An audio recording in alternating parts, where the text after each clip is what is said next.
A concentration of production and monopolies, the enormous growth of industry and the remarkably rapid concentration of production in ever larger enterprises are one of the most characteristic features of cringe. Modern production censuses give most complete and most exact data on this process. In Germany, for example, out of every 1,000 industrial enterprises, large enterprises, in essence those employing more than 50 workers, numbered 3 in 1882, 6 in 1895 and 9 in 1907, and out of every 100 workers employed, this group of enterprises employed 22, 30 and 37, respectively. Concentration of production, however, is much more intense than the concentration of workers, since labor in the large enterprises is much more productive. This is shown by the figures on steam engines and electric motors. If we take what in Germany is called industry in the broad sense of the term, that is, including commerce, transport, etc., we get the following picture.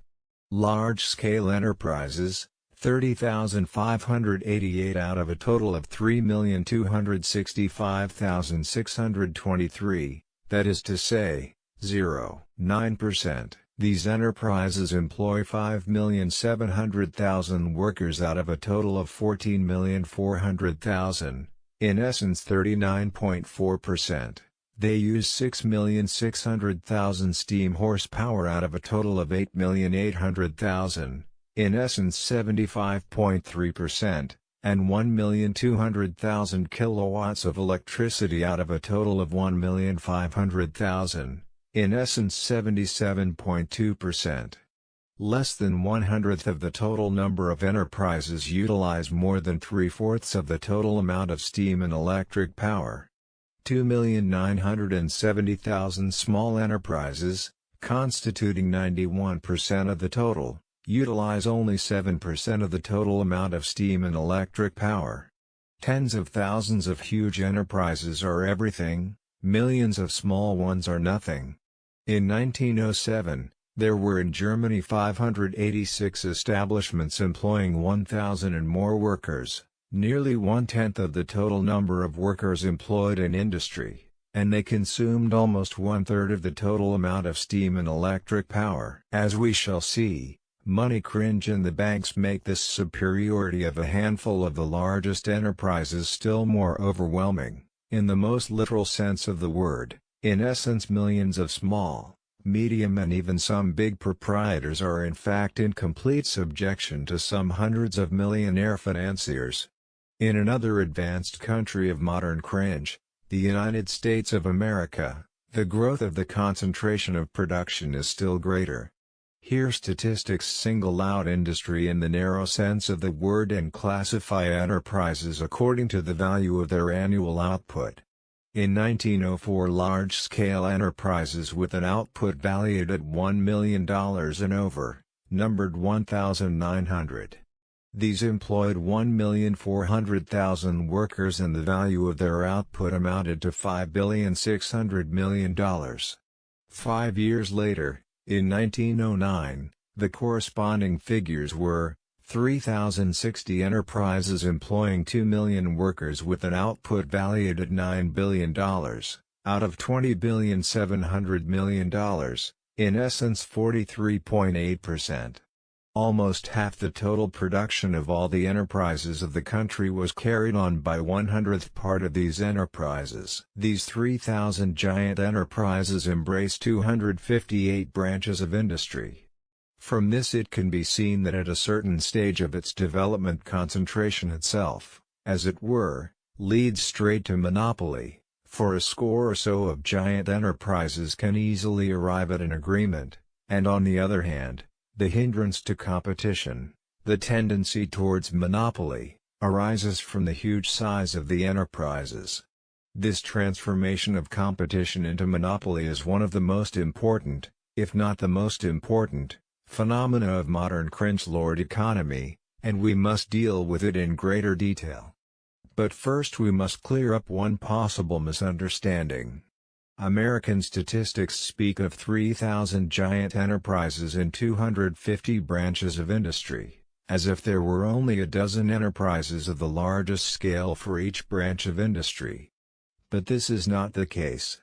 Not in every branch of industry are there large-scale enterprises, and moreover, a very important feature of cringe in its highest stage of development is so-called combination of production, that is to say, the grouping in a single enterprise of different branches of industry, which either represent the consecutive stages in the processing of raw materials, for example, the smelting of iron ore into pig iron, the conversion of pig iron into steel, and then, perhaps, the manufacture of steel goods, or are auxiliary to one another, for example, the utilization of scrap, or of byproducts, the manufacture of packing materials, etc. Combination, writes Hilferding, levels at the fluctuations of trade and therefore assures to the combined enterprises a more stable rate of profit. Secondly, combination has the effect of eliminating trade. Thirdly, it has the effect of rendering possible technical improvements, and, consequently, the acquisition of super profits over and above those obtained by the pure, i.e., non-combined, enterprises. Fourthly, it strengthens the position of the combined enterprises relative to the pure enterprises, strengthens them in the competitive struggle in periods of serious depression, when the fall in prices of raw materials does not keep pace with the fall in prices of manufactured goods. The German bourgeois economist, Heyman, who has written a book especially on mixed, that is, combined, enterprises in the German iron industry, says, pure enterprises perish, they are crushed between the high price of raw material and the low price of the finished product. Thus we get the following picture: there remain, on the one hand, the big coal companies, producing millions of tons yearly, strongly organized in their coal syndicate, and on the other, the big steel plants, closely allied to the coal mines, having their own steel syndicate. These giant enterprises, producing 400,000 tons of steel per annum, with a tremendous output of ore and coal and producing finished steel goods, employing 10,000 workers quartered in company houses, and sometimes owning their own railways and ports, are the typical representatives of the German iron and steel industry. And concentration goes on further and further.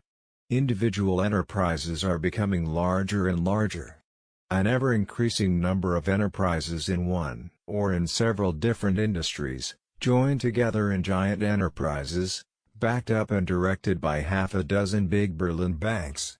In relation to the German mining industry, the truth of the teachings of Karl Marx on concentration is definitely proved true. This applies to a country where industry is protected by tariffs and freight rates. The German mining industry is ripe for expropriation. Such is the conclusion which a bourgeois economist who, by way of exception, is conscientious, had to arrive at. It must be noted that he seems to place Germany in a special category because her industries are protected by higher tariffs, but this is a circumstance which only accelerates concentration and the formation of monopolist manufacturers' associations, cartels, syndicates, etc. It is extremely important to note that in free trade Britain, concentration also leads to monopoly, although somewhat later and perhaps in another form. Professor Hermann Levy, in his special work of research entitled Monopolies, Cartels, and Trusts, based on data on British economic development, writes as follows: in Great Britain it is the size of the enterprise and its high technical level which harbour a monopolist tendency.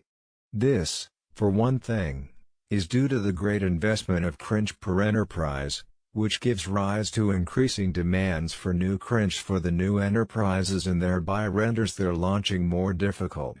Moreover, every new enterprise that wants to keep pace with the gigantic enterprises that have been formed by concentration would here produce such an enormous quantity of surplus goods that it could dispose of them only by being able to sell them profitably as a result of an enormous increase in demand. Otherwise, This surplus would force prices down to a level that would be unprofitable both for the new enterprise and for the monopoly combines. Britain differs from other countries where protective tariffs facilitate the formation of cartels in that monopolist manufacturers' associations, cartels and trusts arise in the majority of cases only when the number of the chief competing enterprises has been reduced to a couple of dozen or so. Here the influence of concentration on the formation of large industrial monopolies in a whole sphere of industry stands out with crystal clarity. Half a century ago, when Marx was writing Cringe, free competition appeared to the overwhelming majority of economists to be a natural law. Official science tried, by a conspiracy of silence, to kill the works of Marx, who by a theoretical and historical analysis of Cringe had proved that free competition gives rise to the concentration of production, which, in turn, at a certain stage of development, leads to monopoly. Today, monopoly has become a fact. Economists are writing mountains of books in which they describe the diverse manifestations of monopoly, and continue to declare in chorus that Marxism is refuted.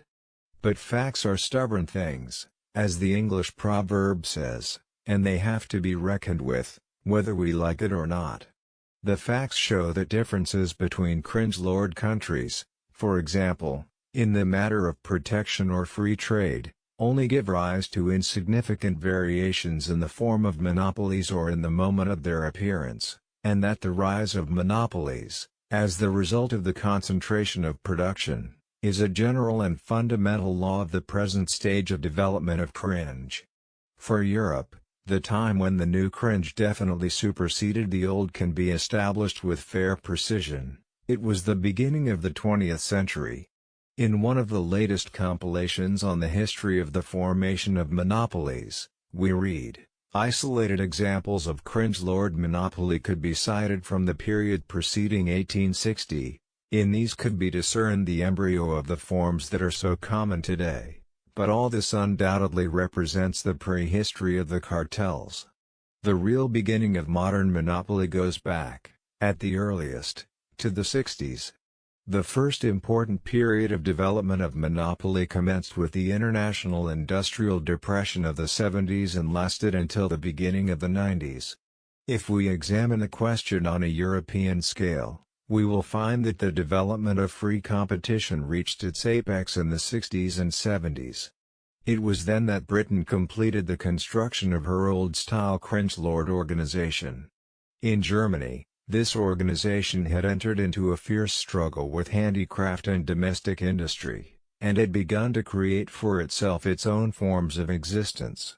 The Great Revolution commenced with the crash of 1873, or rather, the depression which followed it and which, with hardly discernible interruptions in the early 80s, and the unusually violent, but short-lived boom round about 1889, marks 22 years of European economic history. During the short boom of 1889-90, the system of cartels was widely resorted to in order to take advantage of favorable business conditions. An ill-considered policy drove prices up still more rapidly and still higher than would have been the case if there had been no cartels, and nearly all these cartels perished ingloriously in the smash. Another 5-year period of bad trade and low prices followed, but a new spirit reigned in industry. The depression was no longer regarded as something to be taken for granted, it was regarded as nothing more than a pause before another boom. The cartel movement entered its second epoch. Instead of being a transitory phenomenon, the cartels have become one of the foundations of economic life. They are winning one field of industry after another. Primarily, the raw materials industry. At the beginning of the 90s the cartel system had already acquired in the organization of the Coke Syndicate on the model of which the Coal Syndicate was later formed, a cartel technique which has hardly been improved on. For the first time the great boom at the close of the 19th century and the crisis of 1903 occurred entirely, in the mining and iron industries at least, under the aegis of the cartels. And while at that time it appeared to be something novel, Now the general public takes it for granted that large spheres of economic life have been, as a general rule, removed from the realm of free competition. Thus, the principal stages in the history of monopolies are the following: 1860–70, the highest stage, the apex of development of free competition. Monopoly is in the barely discernible, embryonic stage. After the crisis of 1873, a lengthy period of development of cartels, but they are still the exception. They are not yet durable. They are still a transitory phenomenon. The boom at the end of the 19th century and the crisis of 1903. Cartels become one of the foundations of the whole of economic life. Cringe has been transformed into liberalism. Cartels come to an agreement on the terms of sale, dates of payment, etc. They divide the markets among themselves, they fix the quantity of goods to be produced. They fix prices.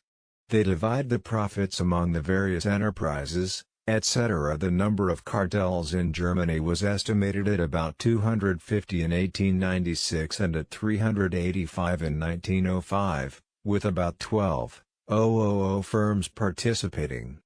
But it is generally recognized that these figures are underestimations. From the statistics of German industry for 1907 we quoted above, it is evident that even these 12,000 very big enterprises probably consume more than half the steam and electric power used in the country. In the United States of America, the number of trusts in 1900 was estimated at 185 and in 1907, 250. American statistics divide all industrial enterprises into those belonging to individuals, to private firms or to corporations. The latter in 1904 comprised 23.6%, and in 1909, 25.9%, in essence more than one-fourth of the total industrial enterprises in the country. These employed in 1904, 70.6%, and in 1909, 75.6%, in essence more than three-fourths of the total wage earners. Their output at these two dates was valued at $10,900 million and $16,300 million, in essence 73.7% and 79.0% of the total, respectively. At times cartels and trusts concentrate in their hands 7 or 8/10 of the total output of a given branch of industry. The Rhine-Westphalian Coal Syndicate, at its foundation in 1893, concentrated 86.7% of the total coal output of the area, and in 1910 it already concentrated 95.4%. The monopoly so created assures enormous profits, and leads to the formation of technical production units of formidable magnitude. The famous Standard Oil Company in the United States was founded in 1900. It has an authorized cringe of $150 million. It issued $100 million common and $106 million preferred stock. From 1900 to 1907 the following dividends were paid on the latter: 48, 48, 45, 44, 36, 40, 40, 40% in the respective years, in essence in all, $367 million. From 1882 to 1907, out of total net profits amounting to $889 million, $606 million were distributed in dividends, and the rest went to reserve cringe. In 1907 the various works of the United States Steel Corporation employed no less than 210,180 people. The largest enterprise in the German mining industry, Gelsenkirchener Bergwerksgesellschaft, in 1908 had a staff of 46,048 workers and office employees.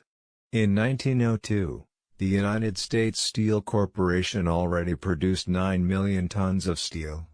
Its output constituted in 1901, 66.3%, and in 1908, 56.1% of the total output of steel in the United States. The output of ore was 43.9% and 46.3%, respectively. The report of the American Government Commission on Trust states, their superiority over competitors is due to the magnitude of their enterprises and their excellent technical equipment. Since its inception, the Tobacco Trust has devoted all its efforts to the universal substitution of mechanical for manual labor. With this end in view, it has bought up all patents that have anything to do with the manufacture of tobacco and has spent enormous sums for this purpose. Many of these patents at first proved to be of no use, and had to be modified by the engineers employed by the trust. At the end of 1906, two subsidiary companies were formed solely to acquire patents. With the same object in view, the trust has built its own foundries, machine shops and repair shops. One of these establishments, that in Brooklyn, employs on the average 300 workers. Here experiments are carried out on inventions concerning the manufacture of cigarettes, cheroots, snuff, tinfoil for packing, boxes, etc. Here, also, inventions are perfected.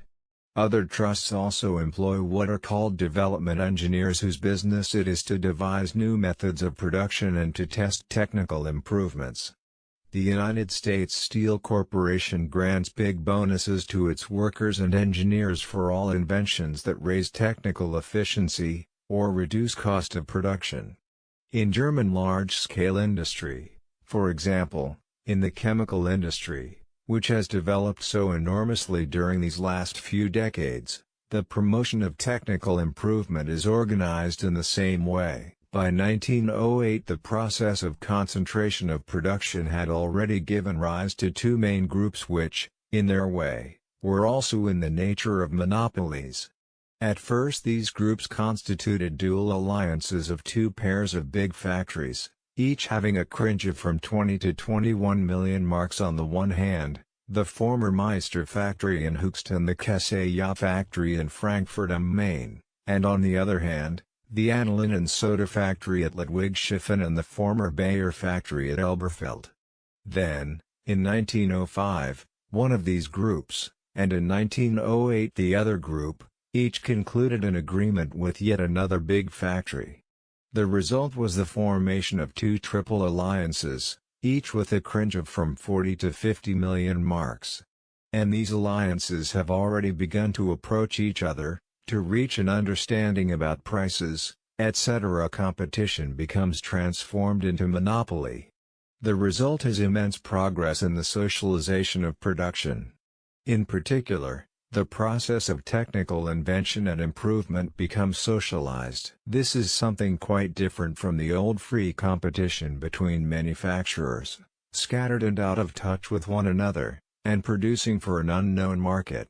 Concentration has reached the point at which it is possible to make an approximate estimate of all sources of raw materials of a country and even, as we shall see, of several countries, or of the whole world. Not only are such estimates made, but these sources are captured by gigantic monopolist associations. An approximate estimate of the capacity of markets is also made, and the associations divide them up amongst themselves by agreement. Skilled labor is monopolized, the best engineers are engaged, the means of transport are captured, railways in America, shipping companies in Europe and America. Cringe in its liberal stage leads directly to the most comprehensive socialization of production. It, so to speak, drags the cringe lords, against their will and consciousness, into some sort of a new social order, a transitional one from complete free competition to complete socialization. Production becomes social, but appropriation remains private. The social means of production remain the private property of a few. The general framework of formally recognized free competition remains, and the yoke of a few monopolists on the rest of the population becomes 100 times heavier, more burdensome and intolerable. The German economist, Kästner, has written a book especially devoted to the struggle between the cartels and outsiders, in essence the cringe lords outside the cartels. He entitled his work Compulsory Organization, although, in order to present cringe in its true light, he should, of course, have written about compulsory submission to monopolist associations. It is instructive to glance at least at the list of the methods the monopolist associations resort to in the present day. The latest, the civilized struggle for organization, stopping supplies of raw materials, stopping the supply of labor by means of alliances, i.e., of agreements between the cringe lords and the trade unions by which the latter permit their members to work only in cartelized enterprises, stopping deliveries, closing trade outlets, agreements with the buyers, by which the latter undertake to trade only with the cartels, systematic price cutting, to ruin outside firms, in essence those which refuse to submit to the monopolists. Millions are spent in order to sell goods for a certain time below their cost price. There were instances when the price of petrol was thus reduced from 40 to 22 marks, in essence almost by half. Stopping credits, boycott. Here we no longer have competition between small and large, between technically developed and backward enterprises. We see here the monopolists throttling those who do not submit to them, to their yoke, to their dictation. This is how this process is reflected in the mind of a bourgeois economist, even in the purely economic sphere, writes Kestner. A certain change is taking place from commercial activity in the old sense of the word towards organizational speculative activity. The greatest success no longer goes to the merchant whose technical and commercial experience enables him best of all to estimate the needs of the buyer, and who is able to discover and, so to speak, awaken a latent demand. It goes to the speculative genius who knows how to estimate, or even only to sense in advance, the organizational development and the possibilities of certain connections between individual enterprises and the banks. Translated into ordinary human language, this means that the development of cringe has arrived at a stage when, although commodity production still reigns and continues to be regarded as the basis of economic life, it has in reality been undermined and the bulk of the profits go to the geniuses of financial manipulation. At the basis of these manipulations and swindles lies socialized production, but the immense progress of mankind, which achieved this socialization, goes to benefit the speculators.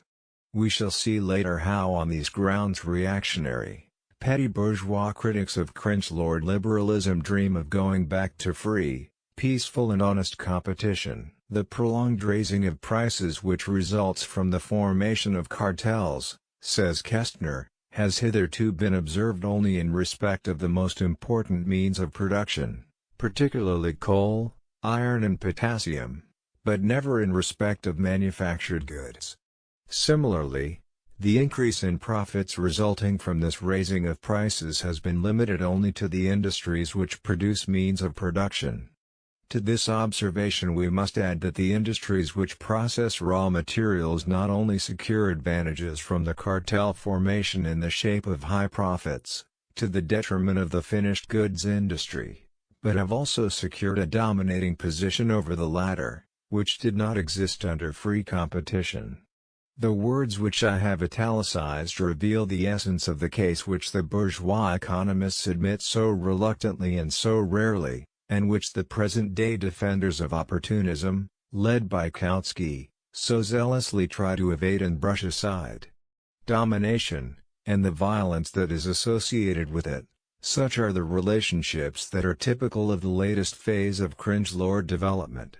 This is what inevitably had to result, and has resulted, from the formation of all-powerful economic monopolies. I shall give one more example of the methods employed by the cartels. Where it is possible to capture all or the chief sources of raw materials, the rise of cartels and formation of monopolies is particularly easy.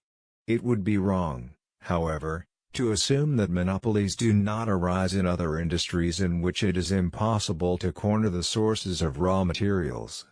The cement industry, for instance, can find its raw materials everywhere. Yet in Germany this industry too is strongly cartelized. The cement manufacturers have formed regional syndicates, South German, Rhine-Westphalian, etc. The prices fixed are monopoly prices, 230 to 280 marks a carload, when the cost price is 180 marks.